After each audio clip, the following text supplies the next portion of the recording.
तो भाई लोग, मैंने पिछले कई सारी वीडियोस में आपसे ये कहा था कि मैंने इस चैनल पर जितना भी रिसर्च और थ्योरीज को शेयर किया है उन सबको एक अपग्रेडेड वर्जन के साथ आपके सामने लाऊंगा, और आप इस पर सहमत भी थे, इसीलिए ये वीडियो उन सब के बारे में है। अब इसको एक नए ढंग से प्रेजेंट करने के पीछे का रीजन सिर्फ एक ही है कि कुछ बड़े क्रिएटर्स ने इसकी तारीफ की है और एक नए ढंग से शुरू करने को कहा है। और हाँ, आपको भी ये वीडियो पसंद आएगी अगर आप इसको आखिरी तक देखते हो। तो रोड टू सीक्रेट वॉर्स के पहले एपिसोड में आप सभी का स्वागत है। मैं हूँ C53 से वॉचर और द वॉचर शो पे आप सभी का स्वागत करता हूँ।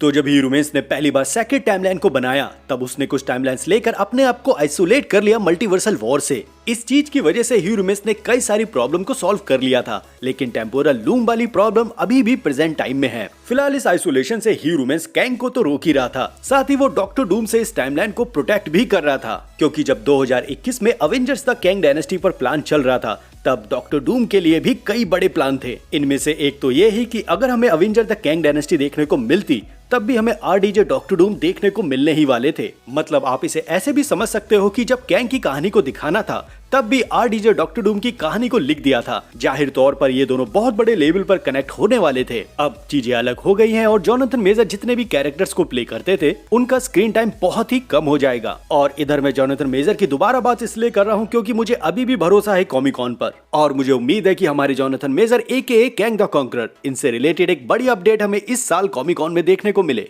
खैर, ये सारी बेसिक इन्फॉर्मेशन जानने के बाद हमारे सामने ये चीज क्लियर हो जाती है कि RDJ डॉक्टर डूम की कहानी ह्यूमेंस और कैंग के बिना अधूरी है। और इस चीज को समझाने के लिए मेरे पास एक थ्योरी है और आप ही डिसाइड करना है ये कितनी सही है या कितनी गलत। तो एक तरफ मल्टीवर्सल वॉर हो रही है और दूसरी तरफ ह्यूमेंस है।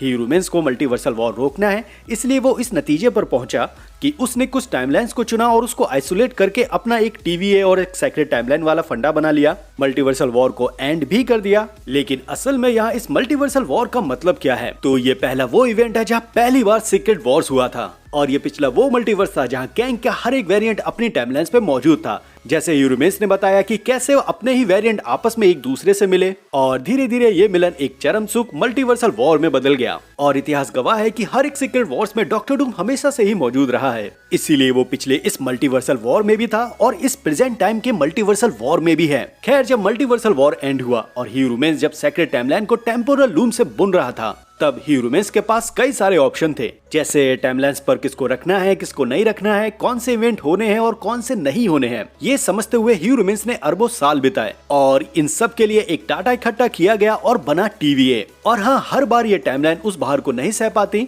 तब इन टाइमलाइंस को फिर से टेम्पोरल लूम से रीसेट कर दिया जाता। इसीलिए TVA भी कई बार रीसेट हो चुका है, और इसका कारण बस यही है कि सेक्रेट टाइमलाइन को फिर से क्रिएट करना। और इस रीसेटिंग में जो सबसे ज्यादा जरूरी मुद्दा होता है वो है 616 यूनिवर्स, क्योंकि ये पूरे मल्टीवर्स का एक सेंट्रल यूनिवर्स है और इसको बचाने का मतलब है कि फिर से मल्टीवर्स को क्रिएट करने की पॉसिबिलिटीज को बचा लेना। इसीलिए जब ह्यूमेंस ने मल्टीवर्सल वॉर को एंड किया और आइसोलेट करके अपनी टाइमलाइंस अलग ले ली तब उसने 616 पर कुछ कांड करना शुरू किए। सबसे पहले उसने पिछले मल्टीवर्सल वॉर से कुछ कैरेक्टर्स को लिया और उनके टाइम फ्लो और उनके ऑरा को बदलकर 616 पर एक हीरोइक लाइफ दी। इससे ये भी सामने आ जाता है कि अवेंजर्स को क्रिएट करना और उन्हें तोड़ना ये भी ह्यूमेंस का काम है। दूसरा, जब पिछला मल्टीवर्सल वॉर हुआ तब वहाँ पर डॉक्टर डूम RDJ थे, इसलिए ह्यूमेंस ने उनके भी टाइम फ्लो को यूज किया और 616 पे आयरन मैन की लाइफ दी ताकि 616 को एक बेहतर प्रोटेक्शन मिल सके, और आयरन मैन यही तो करके गया है। अब मेरी ये थ्योरी सुनने के बाद एक और सवाल भी सामने आता है कि अगर पिछले मल्टीवर्सल वॉर में RDJ डॉक्टर डूम थे, ह्यूमेंस ने उनके टाइम फ्लो को लेकर इस 616 में आयरन मैन की लाइफ दी, और अब प्रेजेंट टाइम में जो RDJ का टाइम फ्लो और ऑरा है क्या वो अपनी अब इस ओरिजिनल फॉर्म में आएगा जिसे डॉक्टर डूम कहा जाता है? क्योंकि अब मल्टीवर्सल ट्री में किसी तरह का कोई भी कंट्रोल नहीं है और ना ही किसी तरह की किसी भी लाइफ को बदला जा रहा है। जब ह्यूमेंस था तब उसने डॉक्टर डूम से खिलवाड़ करके आयरन मैन की लाइफ दी, और अब जब आयरन मैन की डेथ हो गई है और किसी तरह का कोई भी कंट्रोल नहीं है, तो क्या यही आयरन मैन अब डॉक्टर डूम बन के सामने आएगा? और अगर ये मेरा टाइम फ्लो ऑरा वाला मुद्दा सही है तब डॉक्टर डूम को एक ऐसा यूनिवर्स और उसकी वो टाइमलाइन मिलेगी जिसे ह्यूमेंस सेक्रेट टाइमलाइन में कभी रखना नहीं चाहता था। दूसरा एक मुद्दा हमारे सामने ये भी आता है कि अगर पिछले मल्टीवर्सल वॉर के बीइंग अभी भी जिंदा हैं और इस प्रेजेंट मल्टीवर्स को कॉन्कर किए हुए हैं, तो जाहिर तौर पे पिछले मल्टीवर्सल वॉर से डॉक्टर डूम भी कहीं मौजूद होगा। और अगर आप भूल गए हो तो पिछले मल्टीवर्सल वॉर से humans, Kang, council of Kangs, Ramatut Immortus, Scarlet Centurion, Ravonna void और ओलाइट भी हैं। और अगर ये जिंदा रह सकते हैं तो डॉक्टर डूम क्यों नहीं। वही जो मल्टीवर्स की रियल थ्योरीज हैं और एमसीयू इस चीज को हमारे सामने कैसे प्रेजेंट कर रहा है, चलिए इस मुद्दे को बहुत ही सरल और साफ ढंग से डिकोड करते हैं। तो इटर्नल मूवी में हमें बताया कि 6 सिंगुलैरिटी से पहले, मतलब क्रिएशन से भी पहले सेलेस्टियल आए। Guardians of the Galaxy volume 1 में कैरेक्टर ने भी ये कहा कि क्रिएशन से पहले 6 सिंगुलैरिटी थे। ओडन ने भी थॉर द डार्क वर्ल्ड में भी ये कहा कि ये जो रिलैक्स है, मतलब यहाँ रियलिटी स्टोन की बात हो रही थी, जो इथर का ही एक फॉर्म है, वो भी यूनिवर्स के पहले का है। तो यहाँ ये जो सिंगुलैरिटी की बात हो रही है उसका मतलब क्या है? आधुनिक विज्ञान में इस कर्वेचर सिंगुलैरिटी को ब्लैक होल का एग्जाम्पल माना जाता है और ब्लैक होल के सेंटर में स्पेस टाइम वन डायमेंशन हो जाता है, जिससे मास बहुत ज्यादा बढ़ जाता है और इसके रिजल्ट में ग्रेविटी इन्फिनाइट हो जाती है और इसीलिए स्पेस टाइम भी इन्फिनाइट कर्व हो जाता है। जितनी भी हम फिजिक्स जानते हैं वो वहाँ काम नहीं आती, वहाँ फिजिक्स के लॉ काम नहीं करते, या इसको हम ये भी बोल सकते हैं कि वहीं से, मतलब एक सिंगुलैरिटी से सारे फिजिक्स के लॉ का जन्म हुआ है। Space.com की भी थ्योरी ये कहती है कि यूनिवर्स एक सिंगुलैरिटी से शुरू हुआ है और इस इवेंट से पहले स्पेस और टाइम दोनों नहीं थे। इसीलिए जो बिग बैंग का इवेंट है वो नो प्लेस नो टाइम का है। दरअसल ये वो घटना है जहाँ से अभौतिक से भौतिक का निर्माण होता है। और अगर लोकी सीजन 1 के फाइनल एपिसोड में जो हमने ये 2 बिग बैंग देखे थे, ये भी नो प्लेस और नो टाइम में आएंगे। लेकिन मार्वल कॉमिक्स में कुछ ऐसे भी कैरेक्टर हैं जो इस बिग बैंग को सर्वाइव भी कर जाते हैं। हमने इस फाइनल एपिसोड में एक शिप तो देखा ही है, TVA भी ब्लैक होल के अंदर है, और जो आपने सबका मैगी बनने वाला मुद्दा देखा है, दरअसल वो ब्लैक होल के अंदर होने की वजह से सिंगुलैरिटी में टूट जाते हैं और आपका जितना भी समय लेके आए हो वो इसमें वापस से डिसॉल्व हो जाता है। कॉमिक्स में भी TVA का ओरिजिन ब्लैक होल के अंदर ही दिखाया गया है और आगे भी हमें MCU में ऐसा ही दिखाएंगे। फिलहाल इसके बाद एरिशिम जो प्राइम सेलेस्टियल है, उसने सन और लाइट को यूनिवर्स में क्रिएट किया और इस तरह से लाइफ शुरू हुई। उधर कैरेक्टर ने भी ये बताया कि जब क्रिएशन हुआ तब अस्तित्व के साथ 6 सिंगुलैरिटी कंसंट्रेट हो गए जो बने इन्फिनिटी स्टोन्स। वोंग ने भी टोनी को बताया कि जब बिग बैंग के साथ यूनिवर्स की शुरुआत हुई तब ये इन्फिनिटी स्टोन्स वजूद में आए और ये यूनिवर्स की शुरुआत हर एक यूनिवर्स की कहानी, या हम इसे ये बोलकर ये क्वेश्चन भी उठा सकते हैं कि ये हर मल्टीवर्स की शुरुआत थी और इसी सिंगुलैरिटी से एक यूनिवर्स और फिर मल्टीवर्स बनना शुरू हुए। लेकिन आधुनिक मल्टीवर्सल थ्योरी ये कैसे बता सकती है कि बाकी यूनिवर्स कैसे एक मल्टीवर्स के अस्तित्व में आए, और क्या MCU में इस चीज के बारे में हल्के से भी कहीं बताया गया है?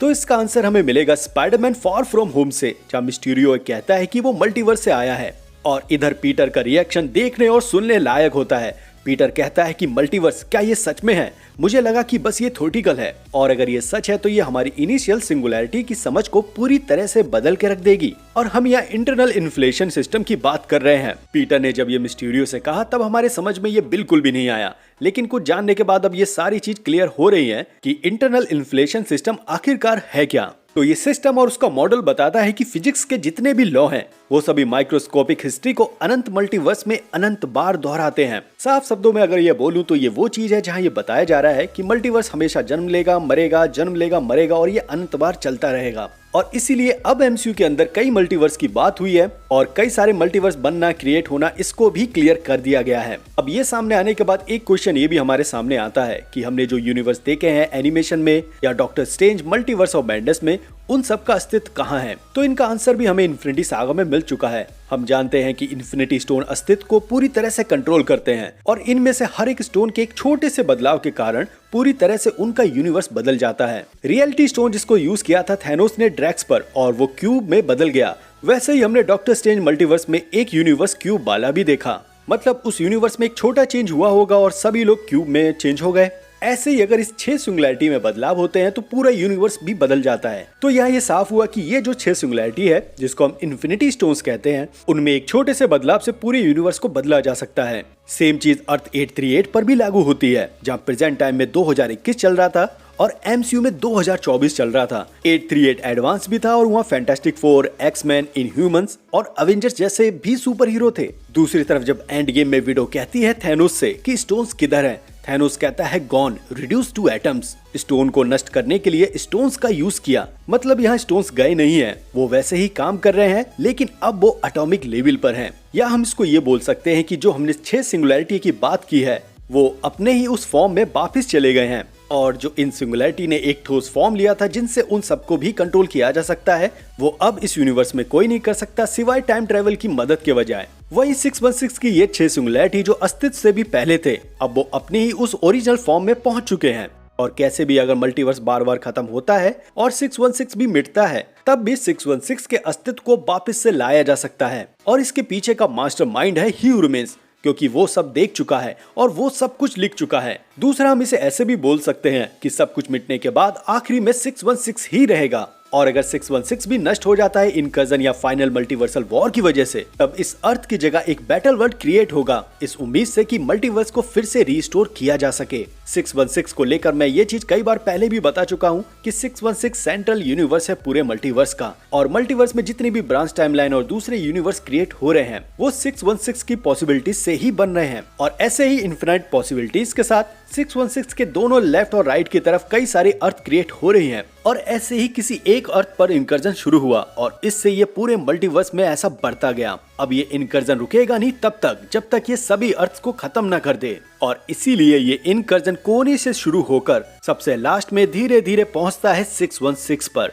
दूसरे ढंग से आप इसे ऐसे भी समझ सकते हो कि जब हमने लोकी सीजन 1 के फाइनल एपिसोड में देखा कि ब्लैक होल के अंदर 616 था और जहां हमें सारे डायलॉग सुनाए गए और उन इवेंट्स के बारे में भी सुनाया गया, और फिर बिग बैंग बना, जूम आउट हुआ और फिर हमें दूसरा ब्लैक होल दिखाया गया जहां TVA और सारी टाइमलाइंस थी। लेकिन सिर्फ यहाँ पर एक चीज नोटिस करने वाली है कि जैसे सब कुछ की शुरुआत एक स्टार से दिखाया गया है और उसे फोड़कर बिग बैंग और मल्टीवर्सल टाइमलाइन को दिखाया गया, सेम वैसे ही स्पाइडरमैन इनटू द स्पाइडरवर्स में हमें दिखाया। माइल्स मोरालिस के आगे जब ये स्टार एक सीड के फॉर्म में होता है जो प्लांट के फॉर्म में टाइमलाइंस को दिखाता है, और अब प्रेजेंट टाइम में वो एक मल्टीवर्सल ट्री बन चुका है। तो यहाँ इन दोनों में इवेंट सेम ही है लेकिन डिटेल्स अलग अलग हैं। साफ शब्दों में अगर बताया जाए तो MCU ने अपने मल्टीवर्स को हमें एक ट्री की फॉर्म में दिया है। सबसे पहले एक बीज आया जिसको स्पाइडरमैन इनटू स्पाइडरवर्स और लोकी के फाइनल एपिसोड में दिखाया। फिर इसके बाद ये बड़ा हुआ जिसमें कुछ ब्रांचेस आई जिसे ह्यू रिमेंस काट देना चाहता था क्योंकि मल्टीवर्सल ट्री बनता, लेकिन ऐसा नहीं हुआ और हमें ये पौधा एक ट्री की फॉर्म में दिखा। लेकिन यह स्पाइडरमैन इनटू द स्पाइडरवर्स में एक डिटेल्स ऐसी एक्स्ट्रा है जिसे हमें लोकी सीरीज में नहीं दिखाया गया। तो जब यहाँ मुगेल ये बताता है कि स्पाइडरमैन की लाइफ वेब ऑफ लाइफ से जुड़ी हुई है और माइल्स मोरालिस कहता है कि एक स्पाइडरवर्स, तब मुगेल रिप्लाई देते हुए कहता है नहीं, ये एक आर्क ह्यूमनॉइड पॉली मल्टीवर्स है। और यहाँ पॉली मल्टीवर्स का मतलब ये है कि बहुत सारे मल्टीवर्स, और इसीलिए जब इस मूवी में हम लाइव एक्शन के कैरेक्टर्स और एनिमेशन के कैरेक्टर्स को एक साथ भी देख पाते हैं। और हाँ, यहाँ पर पॉली मल्टीवर्स को मेंशन करने की वजह से ये भी चीज क्लियर हो जाती है कि लाइव एक्शन में जितने भी इवेंट हुए हैं स्पाइडरवर्स से वो सारे सीधे कनेक्ट भी होते हैं इस मूवी से। दूसरा, मुझे लगता है कि केवल यही मात्र एक मल्टीवर्सल ट्री नहीं है और कई सारे और भी मल्टीवर्सल ट्री है और TVA भी है। एक तरह से एक मल्टीवर्सल फॉरेस्ट भी हो सकता है जहाँ अलग अलग इवेंट हो रहे हैं और ये सारे चीज मिलकर एक पॉली मल्टीवर्स बना रहे हैं। एक एग्जाम्पल तो हमने स्पाइडरमैन इनटू द स्पाइडरवर्स में देख ही लिया, दूसरा एग्जाम्पल भी है मेरे पास जो है व्हाट इफ सीरीज से। तो जब हमने ज़ॉम्बीज वाला एपिसोड देखा जहाँ जेनेट क्वांटम रेल में थी और अपने साथ एक वायरस लेके आई जिसको ज़ॉम्बीज वायरस बोला गया, और इस ज़ॉम्बीज वायरस की वजह से एक पूरा यूनिवर्स ज़ॉम्बीज में कन्वर्ट हो गया। तो यहाँ मेरा मुद्दा ज़ॉम्बीज नहीं है बल्कि एक क्वांटम रेल्म है। तो हर एक यूनिवर्स का क्वांटम रेल्म नहीं होता, क्वांटम रेल्म सिर्फ एक ही है और उसके ऊपर मल्टीवर्स का वजूद है। कैंग को जब क्वांटम रेल्म में फेंका गया तब उसको 616 के क्वांटम रेल्म में नहीं फेंका गया बल्कि उसको नीचे फेंका गया था जो क्वांटम रेल्म ही था। MCU में हमने देखा कि जेनेट क्वांटम रेल्म से अर्थ पर आई और अपने साथ कोई भी किसी तरह का वायरस नहीं लाई, और पूरे मल्टीवर्स का एक ही क्वांटम रेल्म है। तो जो व्हाट इफ में जेनेट को दिखाया गया है वो कौन सी यूनिवर्स की कहानी है? मतलब साफ है कि सिनेमैटिक यूनिवर्स में मार्वल हमसे छुपा रहा है कि कई सारे मल्टीवर्स हैं, वहीं दूसरी तरफ एनिमेटेड यूनिवर्स में ये चीज क्लियर भी दिखाई दे रही है। फिलहाल आगे ऐसे ही कई सारे और भी मुद्दों पर बात करेंगे। आप नीचे डब्बे में बताओ कि मेरा ये रीस्टार्ट आपको कैसा लगा, और हाँ, अगर आपने यहाँ तक वीडियो देखा हो तो प्लीज सब्सक्राइब करना मत भूलना। एक यही सपोर्ट है जो आप मुझे दे सकते हो, वरना मैंने UPI ID भी नीचे मेंशन कर रखी है। मिलते हैं अगली वीडियो के साथ, तब तक आप अपने मजे लो, ध्यान रखो, लव यू एंड बाय।